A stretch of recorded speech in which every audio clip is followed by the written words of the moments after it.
Opa, você clicou aqui em mais um corte do Arquibancada Tricolor. Se você gostar desse corte agora, deixe o seu like e se inscreva, dê essa moral para o nosso trabalho. Tamo junto, hein?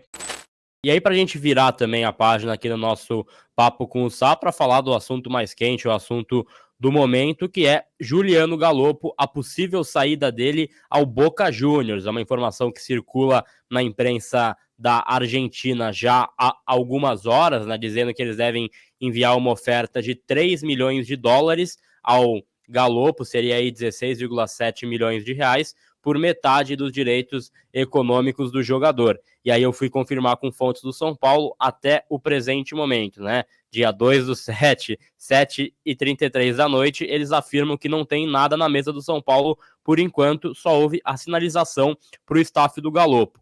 Tentando apurar com as duas partes, o que a gente ouve é que o clube não ia se opor, né, em caso de boa oferta, e nem o staff dele. Então, é um jogador que, se vier de fato essa oferta para ele, deve deixar o São Paulo Futebol Clube, caso consiga, né, chegar a um acordo aí as duas partes, e caso entendam que faz sentido, né, acho que falhou um pouquinho também a fala por aqui, tá de volta, Voltou. mas caso as partes entendam que faça sentido sair esse negócio. E aí, Kaique Silva, queria que você passasse um pouco da sua apuração também sobre esse fato, por quê? Porque é um jogador que não vem tendo aquela minutagem tão grandiosa, né, com o técnico Zubeldia, é um cara que joga como segundo volante, e aí o São Paulo já coloca ele como um cara negociável. O staff dele também quer mais minutagem, então une os dois mundos, e o Boca Juniors, caso faça essa oferta, né, esse valor de 3 milhões de dólares não é o que o São Paulo pagou, é abaixo, mas seria por uma certa porcentagem menor dos direitos, né, e aí o São Paulo enxerga como um negócio que faria sentido, considerando a porcentagem, Caicão. Em relação ao Galo, o que eu penso é o seguinte: que essa tentativa do Zubeldia de enxergar o Galo como um segundo volante foi meio que uma última cartada, uma última tentativa de fazer o Galo render de alguma forma. É lógico que ele viu características, que o jogador reunia características em relação ao estilo de jogo daquilo que ele pensa para poder atuar por ali, e por isso ele fez o teste. Mas como não encaixou, parece que ficou muito claro que ele entra nesse status de negociável do elenco do São Paulo justamente por conta de várias oportunidades que ele teve, minutos que ele teve em campo, não ter rendido aquilo que se esperava, aquilo que ele já rendeu no futebol argentino, e foi por isso que o São Paulo foi atrás. Alguns desses jogadores acabaram não rendendo, né? O Galopo sai do Banfield, vem para o São Paulo, não rende aquilo que se espera. O Matias Rojas, por exemplo, saiu do Racing, veio também para o futebol paulista, não rendeu aquilo que se espera. A gente não sabe se é questão de adaptação, a gente não sabe se no caso do Galopo é questão da expectativa que foi criada em cima ser muito maior do que aquilo que ele realmente pode produzir, daquilo que muita gente imaginava que ele pudesse produzir, enfim. Eu acredito que seja bom para os dois lados, tá, Gabi? De repente, para o jogador voltar a um futebol onde ele já está mais do que acostumado, e seria para um grande clube, né? Seria para o Boca Juniors um grande clube do futebol argentino, e para o São Paulo também, de repente, abrir espaço até na folha salarial para um outro jogador também de qualidade, que poderia ser, inclusive, o próprio Thiago Mendes. Né? Eu enxergo que o Galopo ele entra na lista de negociáveis por conta disso. Mais por conta daquilo que ele não mostrou dentro do campo, em rendimento, do que ser propriamente uma oportunidade de mercado super vantajosa para o São Paulo, que eu acho que não é. Até porque são valores abaixo, são valores abaixo daquilo que o São Paulo pagou. Então, a minha opinião em relação ao Galopo basicamente é essa, viu, Gabi? Boa, perfeitamente, Kaique. A gente tá com mais de 1.000 pessoas com a gente, já chamando o seu like e a sua inscrição também no Arquibancada Tricolor, que é muito importante. Já vou puxar a opinião do Nick, né? É do caso Galo, que é um caso que é muito importante para o São Paulo, mas só para complementar essa informação também, porque conversei com uma fonte importante na Argentina, né? Falando sobre as possibilidades de sair de fato esse negócio. E o que essa fonte me afirmou é que o Boca pode envolver atletas na oferta ao São Paulo, mais especificamente Paul Fernandes, 32 anos, fim de contrato no Boca Juniors, ele que também é um segundo volante, é um meia mais ofensivo, é um cara que o Boca Juniors também saiu oferecendo para alguns clubes aí nos últimos meses, né? Ninguém quis pegar até o presente momento, mas é um jogador que ele considera, né? Essa fonte considera que o Boca também, caso o São Paulo dê uma recusa pela grana, pode ser a grana mais o Paul Fernandes. E aí, para voltar também no tema Galopo, mas já que já está também um pouco interligado, Nick, queria que você comentasse um pouco sobre essa possibilidade, né, de troca de jogadores, se existe algum jogador que você acha que do Boca Juniors faria sentido para o São Paulo. Eu acho que o Paul Fernandes não é muito bem esse perfil. E sobre Galopo, né, os valores especulados, 3 milhões de dólares, 50% dos direitos dele, fazem sentido para você para tentar negociar o jogador? Ô, Gabi, essa história do Galopo, desde que ela começou no São Paulo, ela foi um pouco não, né? Foi um tanto quanto nebulosa, né? Ah, era um investidor que queria trazer alguém, tinha que ser o Galopo. Aí o Rogério foi lá e explanou na coletiva que ele escolhia outro, mas o investidor fez questão que fosse o Galopo. Depois, no balanço do São Paulo, já não era bem assim. Parece que o próprio São Paulo mesmo que comprou o Galopo, e aí a contratação mais cara da história. Então a gente, quando vê um rótulo desse, a gente espera, né? Assim como o Pablo foi antes a contratação mais cara, né? Antes do Galopo. Então a gente espera, tem uma expectativa de que a contratação mais cara vai trazer benefício, né? Vai trazer resultado dentro de campo. E o Galopo, assim, ele chegou de fato como essa promessa. Quando ele chega 3 anos atrás, ele ainda era jovem, promissor argentino. Eu lembro que se fazia muito uma comparação entre o Galopo e o Fausto Vera, por exemplo, que os dois chegaram quase juntos no futebol brasileiro. E todo mundo indicava o Galopo como com alguma possibilidade de estourar mesmo, né, no futebol brasileiro, inclusive pensando em revenda e coisas do tipo. Desde o começo, ele nunca se encaixou perfeitamente, né, no time, em nenhuma das posições. Ele nunca conseguiu se encaixar como volante, nem como meia.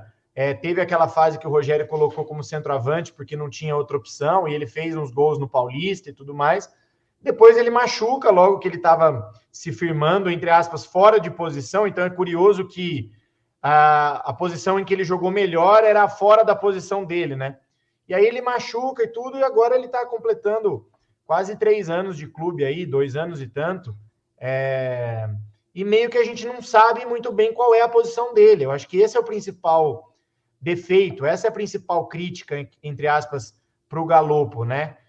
A gente pode questionar, talvez os técnicos não souberam aproveitar, mas ele também já pegou quantos técnicos no São Paulo, né? Tirando o período que ele estava machucado, que era mais com o Dorival, quantos técnicos já passaram pelo São Paulo? Será que nenhum conseguiu entender a posição que ele rendia mais? O Zubeldia agora falava que ele era um 8, né? Um segundo volante ali, ou para fazer um tripé de meias, como faz o Nestor, por exemplo, pela esquerda, ele faria um pouco mais pela direita. Mas mesmo assim, os jogos que ele entrou, cara, principalmente nas derrotas do São Paulo, né? Ele jogou muito mal, cara. Jogou muito mal contra o Cuiabá, jogou muito mal contra o Vasco. Então eu acho que, assim, pelo que vem se mostrando, talvez seja uma oportunidade do São Paulo recuperar pelo menos uma parte do dinheiro que foi investido nele, ainda que não recupere o todo.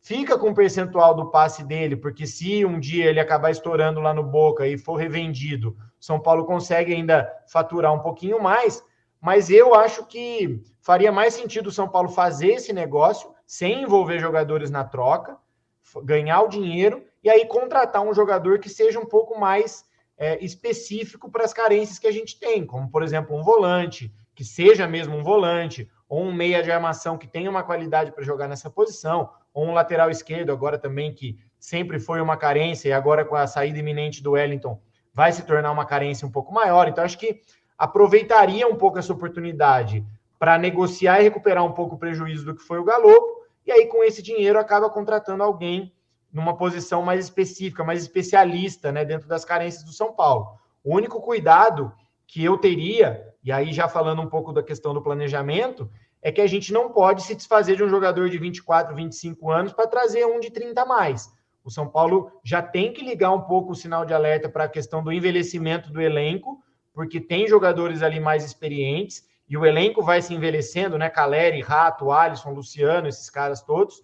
Então, assim, se desfazer do Galopo para trazer o Thiago Mendes. Eu acho que esportivamente essa conta pode ser que feche, mas aí a gente está abrindo mão de um cara com possível potencial de revenda para trazer um cara que já não vai ser revendido. Então, o São Paulo talvez tenha que começar a olhar também para algumas opções de jogadores jovens, seja com os caras subindo da base, seja com contratações, como, por exemplo, fez com o Bobadilla, nessa mesma posição, né? Então, é só um ponto que a gente tem que ponderar, principalmente porque você me perguntou, né? Vai trazer o Paul Fernandes com 32 anos, acho que trocar o Galopo por ele não faria sentido nenhum, nem esportiva e nem financeiramente.